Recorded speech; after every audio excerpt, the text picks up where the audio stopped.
আসসালামু আলাইকুম। একাদশ এবং দ্বাদশ এবং এইচএসসি শিক্ষার্থীদের জন্য আজকে আমরা সামারি রাইটিং নিয়ে উপস্থিত হয়েছি। সামারি রাইটিং পোয়েম এবং স্টোরি আসলে সেখান থেকে কিভাবে অ্যান্সার দিতে হবে সেই নিয়ে আলোচনা আজকে করব আমরা। তোমরা জানো একাদশ, দ্বাদশ এবং এইচএসসিতে তোমাদের সামারির নাম্বার হচ্ছে 10। আমরা একটি সামারি কমপ্লিট করব, এখানে একটি দিয়ে সবগুলি সামারি পোয়েম আসলে বা স্টোরি আসলে এখান থেকে অ্যান্সার দিব। তাহলে চলো আমরা শুরু করি। প্রথমে লিখবে, পোয়েমটি পড়ার পরে লিখবে this is the beautiful poem. Poem হলে পোয়েম লিখবে, স্টোরি হলে স্টোরি লিখবে। This is the beautiful poem অথবা story that tells about dash, অর্থাৎ ওই পোয়েমটা বা স্টোরিটার মূল বিষয় কি, মূল বিষয় এখানে লিখবে। যেমন হলো this is the beautiful poem that tells about dream, নিয়ে হইলে ড্রিম লিখবে দিকে।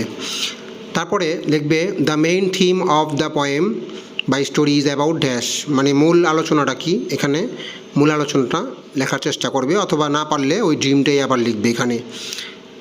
এর পরবর্তীতে আমরা ওই পোয়েম সম্পর্কে 2 লাইন 3 লাইন বানিয়ে লিখবো এখানে, নিজের বুদ্ধিতে যতটুকু পারা যায় 2 লাইন 3 লাইন 4 লাইন যতটুকু পারা যায় ততটুকু এখানে লিখবো। লেখার পরে সর্বশেষে লিখবো হেন্স দ্য পয়েট অথবা রাইটার, যদি স্টোরি হয় তাহলে রাইটার, যদি পোয়েম হয় তাহলে poet, has presented the main theme quite successfully in his poem অথবা স্টোরি।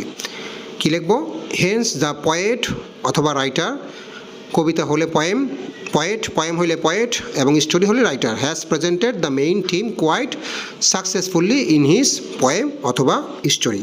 এইভাবে আমরা 10 মার্কের অ্যান্সারটি আমরা খুব সহজেই করতে পারি আমাদের এই সামারি, যদি পোয়েম আসে অথবা স্টোরি আসে।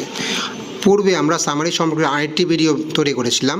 ওই ভিডিওতে বা ওই সামারি ভিডিওতে আমরা প্যাসেজ থেকে কীভাবে সামারি অ্যান্সার করতে হবে সেগুলি দেখিয়েছিলাম। আর এখন এটি করলাম আমরা কী সম্পর্কে, পোয়েম সম্পর্কে অথবা স্টোরি সম্পর্কে কীভাবে আমরা সামারি অ্যান্সার দিব। তো বন্ধুরা, আজকের ভিডিওতে এই পর্যন্তই। পরবর্তী ভিডিওতে আমরা নতুন কিছু নিয়ে তোমাদের সামনে উপস্থিত হব। পরবর্তী ভিডিও দেখার জন্য আমন্ত্রণ রইল। সেই পর্যন্ত ভালো থাকো, সুস্থ থাকো। ধন্যবাদ।